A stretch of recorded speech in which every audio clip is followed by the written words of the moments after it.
Okay, good afternoon, ladies and gentlemen. As we are arriving close to Yom Ha'atzmaut, and we have this evening and tomorrow Yom HaZikaron, and this year hopefully you'll be able to see on Yom HaZikaron itself, as is in the plan.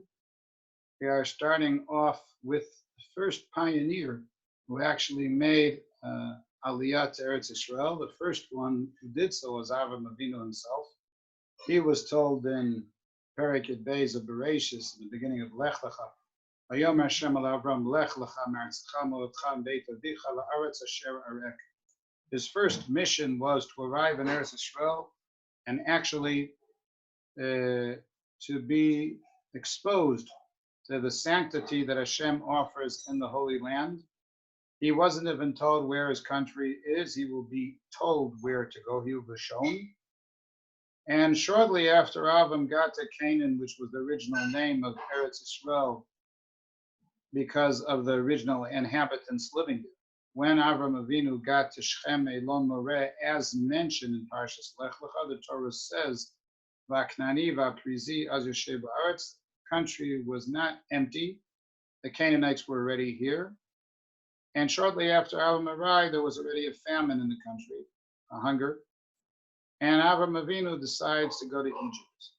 It is known that the Ramban, in his commentary to Parshas Lech Lecha, in Perek Yud Bet of Bereshit, does criticize Avram quite seriously about his relocation to Egypt as a result of the famine, and claims that that was part of the reason later on in the time of his grandson Yaakov Avinu. The Torah says in Parshat Miketz, Barav Kaved Baaretz, the hunger was very strong, of famine, and that led to his entire family to eventually go to Egypt, resulting in 210 years of servitude out of a potential of 400, as mentioned in Bris Ben Abasar and Perek Tesvav of Bereshis. The Ramban, who criticizes Avram Avinu's behavior, follows his well-known approach of Maseh Avot Siman Lebanim, meaning that the patriarchs set a tone for the future of the Jewish history. And Avram Avinu supposedly in this case didn't serve as a role model to the extent that we would like. However, in Pirkei Avot, when the 5th chapter of Pirkei Avot talks about various patterns of 10 and mentions that Avram Avinu was given 10 trials during his career, and in each one of the 10 trials and tribulations that he encountered, he acted correctly and was credited. One of those 10, which is mentioned by many of the commentaries there to Pirkei Avot, was the period of the famine as it occurred in Eretz Israel, which means that according to those commentaries, it actually was the correct measure from the side of Avram Avinu to relocate to Egypt under those circumstances. And the Maharal criticizes the Ramban very strongly about this particular criticism that he says towards Avram, and says that Avram actually acted correctly. The truth is that the Ramban, with his historical outlook, often sees realities that occurred in the course of Jewish history and finds roots to these situations in previous times.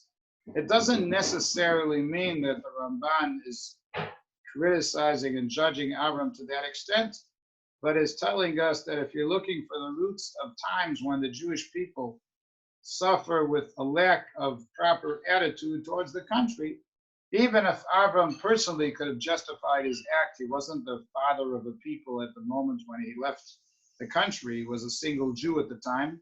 There wasn't yet a people altogether.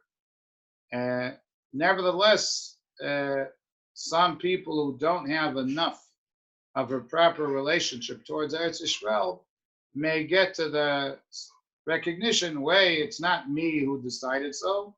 I have a front runner of Avram Avinu who acted in a similar note.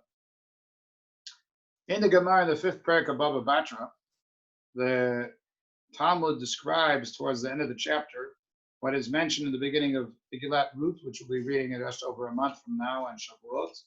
And at that stage, there was a famine in Eretz Israel, and Elimelech and his wife had left Bethlehem in favor of Moab and left the country. And he left with his wife and his two sons in a very unusual scenario described in the Tanakh. His name, his wife, and the names of the children are all mentioned in detail. And the Gemara clearly says that at the time when they left the country, the famine was to an extent that it led to inflation, which was more than 100%, and people were literally starving. And therefore, on a technical halachic basis, Elimelech could have justified his departure in halachic terms that if inflation exceeds 100%, one is entitled to relocate. However, the Gemara criticizes him because he was the leader of the community at the time. Not only that, the poor people, literally, as opposed to him was well-to-do, really needed his assistance, especially during the period of the famine. And him leaving under those circumstances was seen as an act of trying to move away from charity, not acting in decency. And this, of course, is something which is definitely problematic. And therefore, the behavior of Avram in this circumstance was not something that should be accepted. That is why it was not the right behavior according to Chazal, the way Elimelech was behaving. But Elimelech was in Eretz Yisrael years after the Jews already had lived here. Yoshua already had conquered the country long before. There is a debate amongst our commentaries exactly within the period of the Judges. When did Ruth story actually occur, in the earlier part or the latter part of the Shoftim? But there was already a Jewish people with more than 600,000 men, women, and children. There, setting a standard is an obvious one. By Avram Avinu, it was less. In any event, when Avram Avinu was in Egypt, there was also serious danger to Sarah herself, as we read in the story. And shortly after he was expelled from Egypt, and the Ramban, not surprisingly, says that Avram was expelled from Egypt, and so were the Jews later on in the time of Yetzias Mitzrayim. Gorshum Mitzrayim v'lo achlu itmameh, couldn't linger anymore, and were expelled, similar to Avram himself. But in the case of Avram, the first thing he did is return back to the Holy Land and not come into any complaint. Hashem, you sent me to a country which shortly after my arrival ended up to be problematic.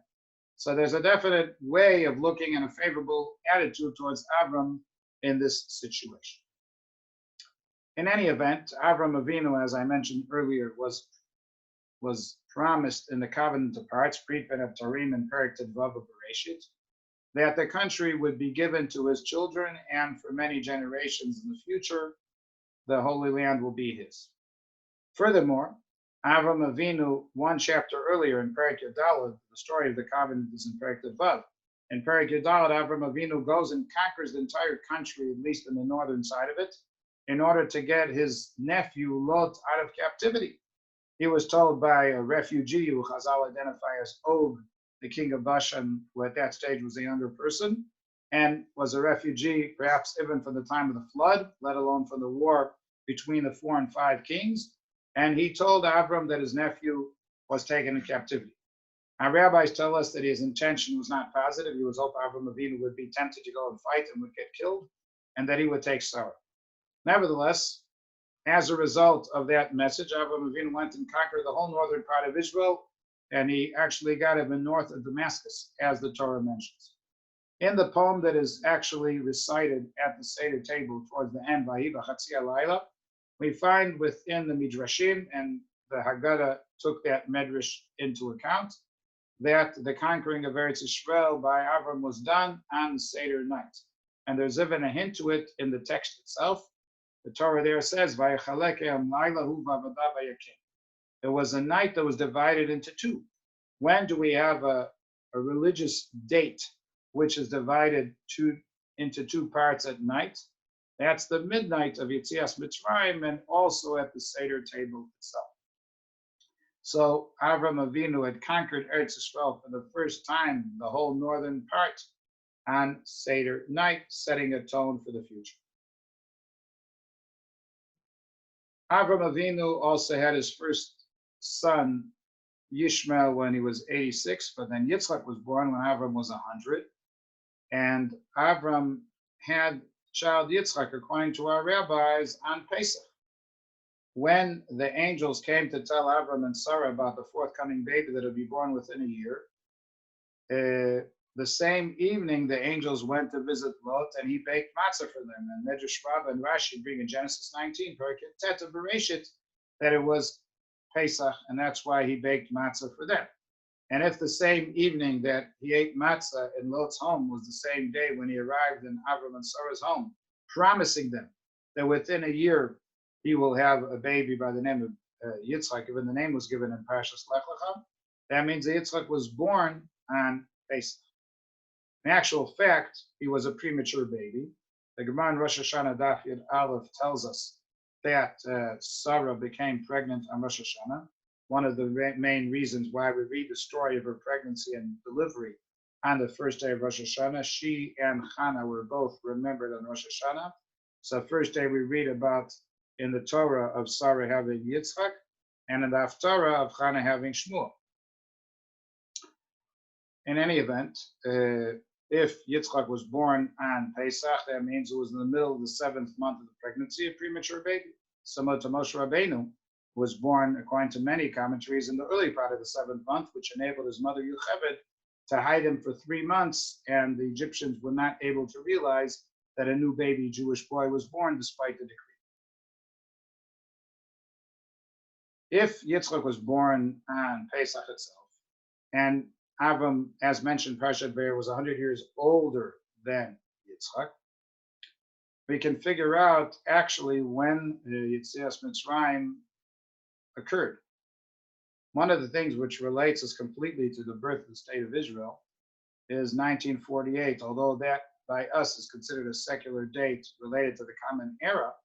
But Chazal make it clear that Avraham Avinu was born in the year 1948 of Brias Ha'olam. This is something that was known way before the days of Herzl and before any modern Zionism at all. The fact that both fall out in 1948 is quite a fascinating issue. To the extent that the Gemara in Avodah Zarah says that the existence of the world is divided into 3 parts of 2,000 years each. 2,000 years of what they called Tov Vavo, virtually mayhem, before the Torah was actually given. And then 2,000 years of Torah when Avraham Avinu started to spread the message of God all over the world. There are various opinions when was Avraham Avinu successful. He started believing when he was 3, and started to teach or got to a very high level of teaching when he was 40 or 48. If you add 48 to 1948, you're going to get to 1996. And that's when the Torah started to be a message for the world. And that carried on for another 2,000 years till the Hebrew year 4000, which is equivalent to the secular plus 240. 200, or the year 3960 of Brias Ha'olam, is when the Mishnah was edited by Rabbi Yehuda Nasi. And the early Amoraim of the Talmud, both in Babylon, like Rav and Shmuel, or in Eretz Yisrael, like Rabbi Yochanan and Reish Lakish, his brother-in-law, were actually already starting to put the Gemara into perspective by the Hebrew year 4000. And the Gemara says another 2,000 years of the period of Mashiach. In any event, Avraham Avinu is the one who brought the major change after the first 2,000 years of world creation in favor of bringing Hashem's message to the world, or what we call 2,000 years of Torah. As I mentioned, Avram had Yitzchak as a baby on Pesach, and Yitzchak was 100 years younger, and Yitzchak was 60 years of age when Yaakov and Esav were born. This is mentioned in Parshas Toldos. And when Yaakov relocates to Egypt because of the famine in his day, Paro asks Yaakov in Parshat Vayigash, "How old are you?" Kama yemei shnei chayecha. And Yaakov responds, 130. If Yitzchak, as mentioned in Parshat Toldos, Genesis 25, was 60 years old when Yaakov was born, he would have been 190 when Yaakov reached Egypt, because Yaakov was 130 then. And that's how the rabbis got to the idea that out of the 400 years of servitude that were promised in the covenant of parts and Brit Ben Ebtorim, altogether 210 years the Jews had suffered. And the int is that when Yaakov says to his children, Ridu Shama, go and descend to there. Redu, its gematria, its numerical value is 210. Resh is 200. Dalet is 4 and Vav is 6. 200 plus 4 plus 6 is 210. And if Yitzchak would have been 190 when Yaakov reached Egypt, so the calculation of 400 starts from when Yitzchak was born. In simple terms, if he was 400 years before the departure from Egypt, Avram was born 500 years exactly before the departure from Egypt, because Avram is 100 years older than Yitzchak. In simple terms, if Avram was born in the year 1948 of the Hebrew calendar, in 2048, exactly 500 years later, is when Yetzias Mitzrayim was. If you need the secular calendar, this year is 2020 in English, and the Hebrew year is 5780, meaning the difference between the Hebrew and the other calendar is 3,760 years. So, if Yetziat Mitzrayim was in the year 2448, that means in secular terms minus 1312. In any event, in Sefer Melachim Aleph Perek Vav, it mentions that David HaMelech, Shlomo rather, had built the Beis HaMikdash beginning in the 4th year of his reign for 7 years. And what's most important is that the construction began 480 years after Yetziat Mitzrayim. That's what's mentioned in the Pasuk.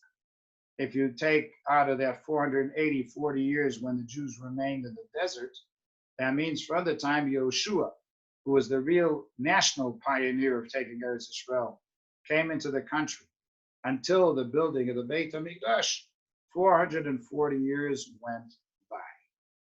In this week's first of 2 parshiot that we're going to read, Parshat Acharei Mot, it says there in the first Aliyah, we haven't read it this morning on Monday, Bezot Yavo Aharon El HaKodesh. Rashi writes there, Bezot is the gematria of 410, Bet is 2, Zayin is 7, Aleph is 1, and Taf is 400. 410 consecutive years, Aaron and his children, the priests, the Kohanim Gedolim, would do the Yom Kippur service ritual during the first Beis HaMikdash. So if between the time Yoshua arrived in the country and the building went by 440 years, and the temple survived 410, the altogether period of the Jews in Eretz Yisrael between Yoshua's time and the first destruction of the Beis HaMikdash was 850 years altogether. Our rabbis tell us that Hashem said in Parshas Bet Hanan that when the Jewish people would go against the ways of the Torah, and they would be totally off the beaten track, expression, which is not a common word in Torah, it's only mentioned once, then no shantem ba'aretz. You'll be part of the furniture of the country, thinking that everything is taken for granted. And the numerical value, without going into all detail now, the no shantem is 852.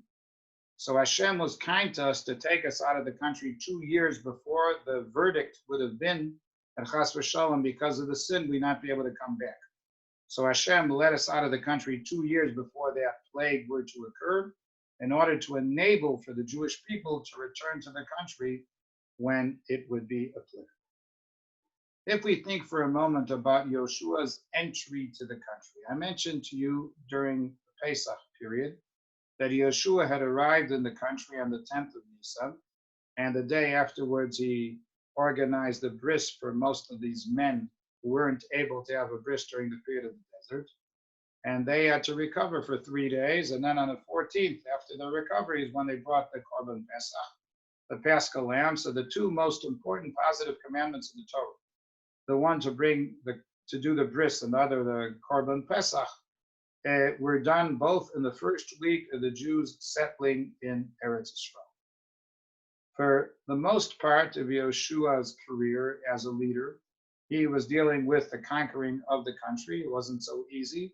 And later on, the division of the tribes who will get what part of the country.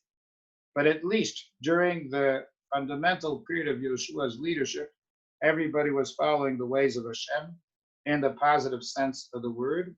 And there was a very good future that we were hoping for. However, There wasn't yet any royalty. There was no continuity of the Jewish leadership.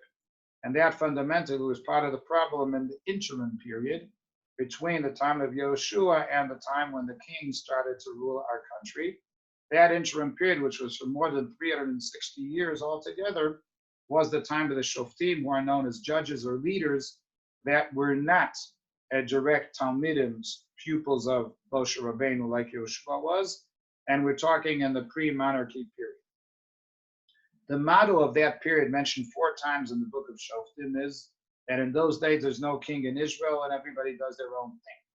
Now that doesn't mean that there was a mayhem and a mess all the time, but it does mean, and that's extremely relevant as we're getting close to Yom HaZikaron, and you'll probably see this broadcast hopefully on Yom HaZikaron itself, the lack of mutual responsibility and communal and national responsibility amongst us. One of the fundamental examples was the war that occurred in the time of Devorah the judge, where there was a major attack in the Afula area known as Shunem, and only certain tribes were willing to assist against the attack of the Canaanites, and the Canaanites had caused oppression for those settlements in the area there, that region, for 20 years in a row. And despite the fact that Devorah does manage, together with her support of Barak, 10,000 soldiers from Naphtali and Zvulun to fight, many of the other tribes did not join her in the fighting. And she criticizes them strongly in the famous song that she mentions in the 5th chapter of Shoftim. This is a phenomenon that happens when you have a tribal division of the country, and those tribes that live far away from where the act occurs don't feel too responsible to the situation. If you recall, and I'm sure you do, some 47 years ago during the Yom Kippur War, 1973, to a large extent, the battle in the south was, first of all, in Sinai, and eventually went into Africa, into Egypt itself. And the people living in Tel Aviv and in other parts of the country in the central region, on a daily basis, were less involved in the battle itself. Of course, the tragedy that was going on with such a great amount of people being mobilized. Later on, the difficult results of more than 2,600 fallen soldiers was rather traumatic, despite the fact that in the end we won that war. But I'm saying that the people living in the central part of the country did not feel directly that they were in danger most of the time. There was a bit of a blackout for a month, and there was limited transport. And now with the coronavirus, there's also limited transport for a different reason. But essentially, the day-to-day life for the people that were not mobilized carry on as usual.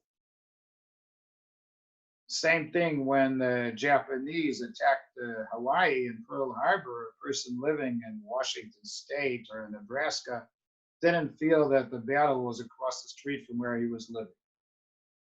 And when the Jewish kingdom was formed in the time of Shaul, and especially later on in the time of David and Shlomo, there was a much more national concern and commitment of all towards the fate and destiny of the Jewish people in Eretz Yisrael.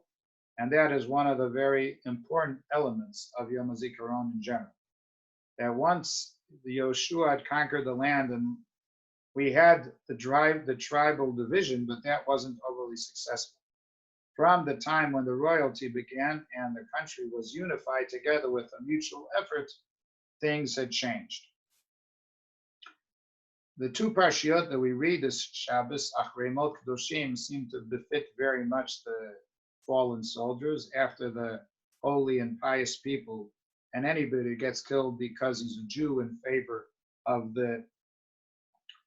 his Jewish identity. The Rambam calls him a holy person, a kadosh, even if he wasn't known to be overly observant in Ben Adam Lamakom in other times. But if he died only because he was Jewish and was willing to endanger himself in favor of the Jewish identity, let alone here that they not only for Jewish identity, for the mitzvah of dwelling in Eretz Yisrael, we're definitely talking about holy people. And yet, at the same token, Each and every one of the more than 23,000 casualties are very special, but each one of them is also a personal family member in his own right. And the responsibility is also on a national level because each and every one of them fought for all. There's a beautiful Hasidic commentary on the Torah known as the Me'or V'Shemesh that was printed in the 19th century. And he says that when you talk about sanctity, you're not talking about, about private individuals only. The second parsha that we read this week, Parshas Kedoshim, starts with the words, Daber kol adat b'nei Yisrael v'martaylim kedushim to you, and he says that the congregation of Israel are the ones who are able to express together the process of sanctity. This, I think, can be endorsed also on the basis of what we know from the time of the revelation.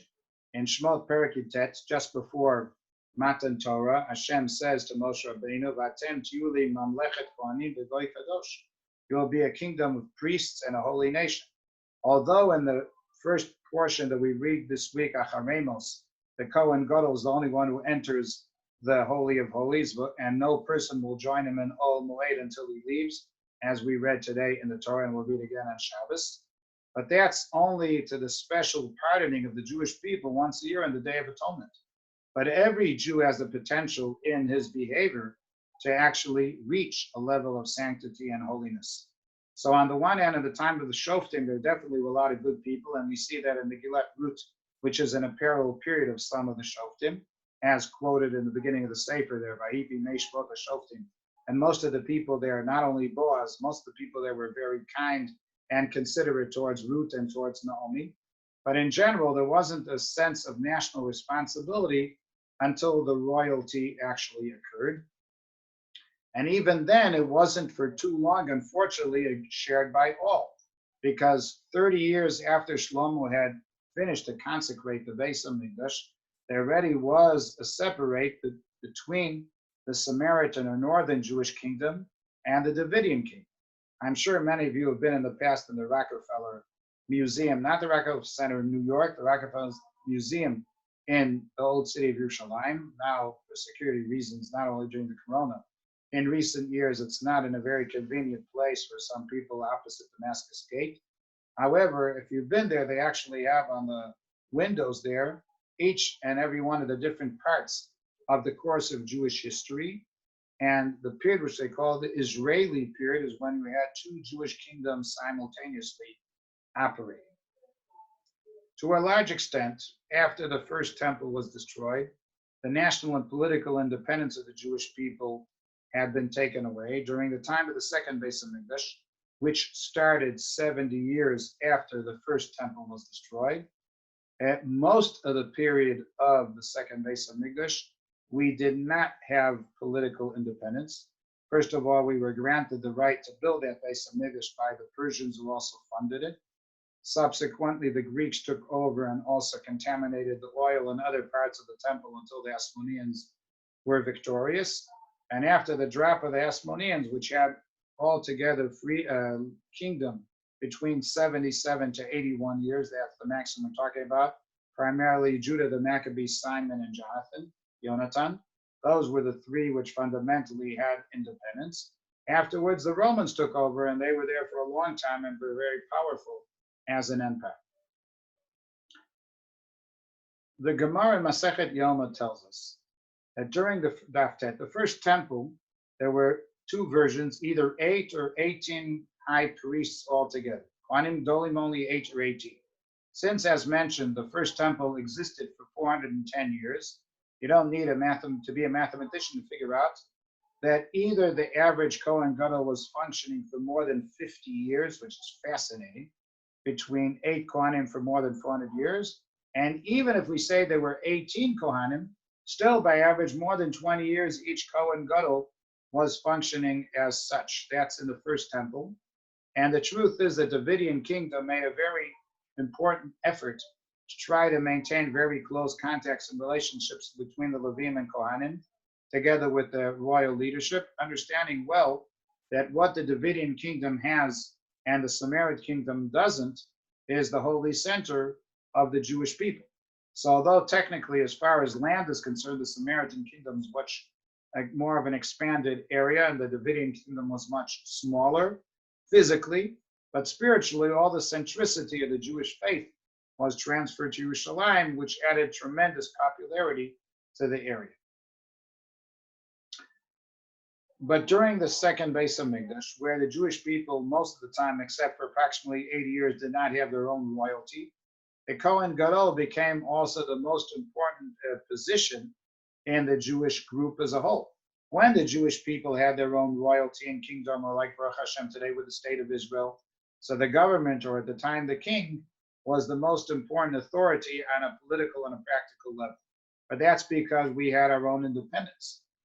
And the Kohen Gadol was the religious capacity leader under the banner of the king. But during the period of Bayis Sheni, which more than 80% of the time the Jews did not have political independence, the Kohen Gadol became the most important public figure. The result, unfortunately, was that even after the Hasmonean victory, Hellenism and the Roman input had influence on those people who were going to become Kohanim Gedolim. And since it was the most important political, semi-political, if you want, figure of the Jewish people, people were willing to bribe even the secular or non-Jewish authorities in order to get their friend appointed to be a Kohen Gadol.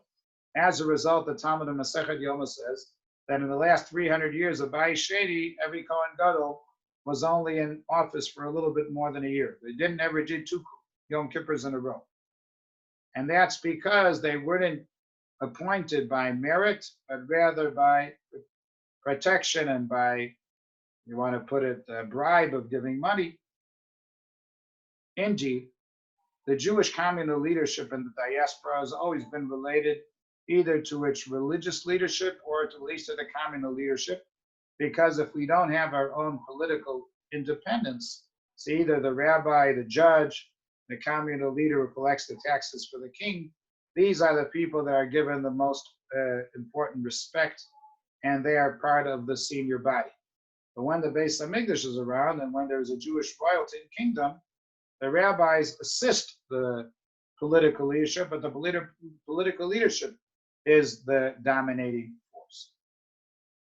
Shlomo, when he was about to be appointed king shortly after his father's passing, he asked from Hashem in a dream that he had in Givon, that Hashem, this is in Melachim Araf Perek Gimel, that he would be granted the wisdom in order to seek justice. And indeed, one of the fundamental elements of the Davidian kingdom is to try to seek justice. And he was a young person when he took over, felt that it was beyond his capacity and knowledge and experience to run the judicial system.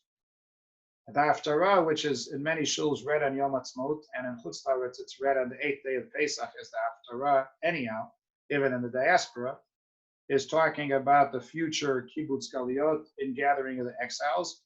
And one of the fundamental bonuses then is the proper judicial system. And that judicial system is what we are seeking, and the inspiration would come from being God-fearing individuals.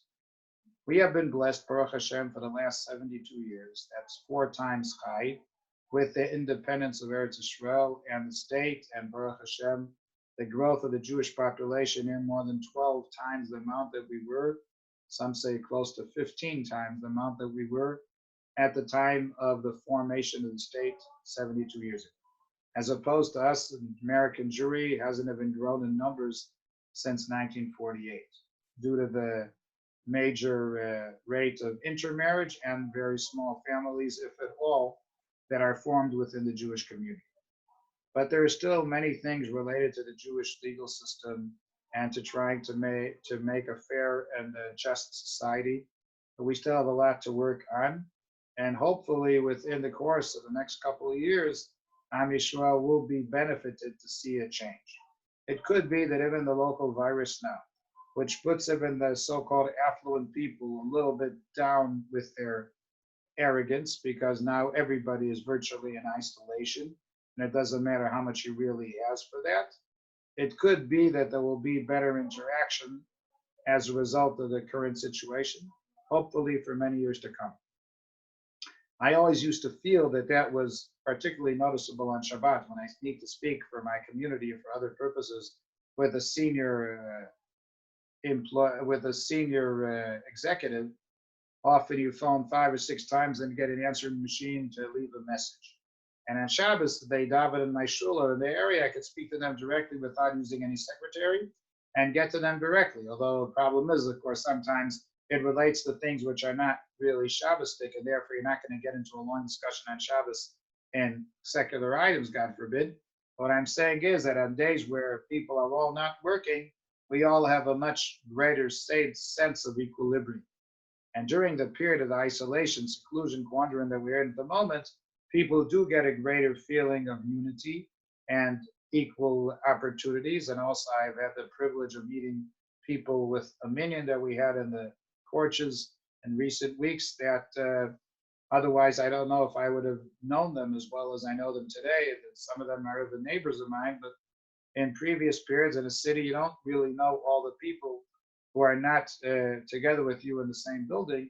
They just share residences nearby. And all of a sudden now they're becoming friends and people that I recognize in the street because of the reality. So let's hope for the congregation of the people of Israel, which started from the time of Avraham Avinu's mission. And Yoshua comes in and does a bris for the people and brings a korban pesach, which symbolizes the purity. And Yoshua conquers the land. And during the period of the judges, there's an opportunity that the tribes may contribute, but it didn't work so well. So the royalty came in the building of the Beis Hamikdash also. All in all, the Jewish people have never forgot their connection to Eretz Israel. And even after the second temple was destroyed, the Ramban, who we quoted earlier, criticizing Avraham Avinu, says there's a perpetual mitzvah to settle in Eretz Israel, to conquer the country, and to bring it back to our usage and leadership and legislation.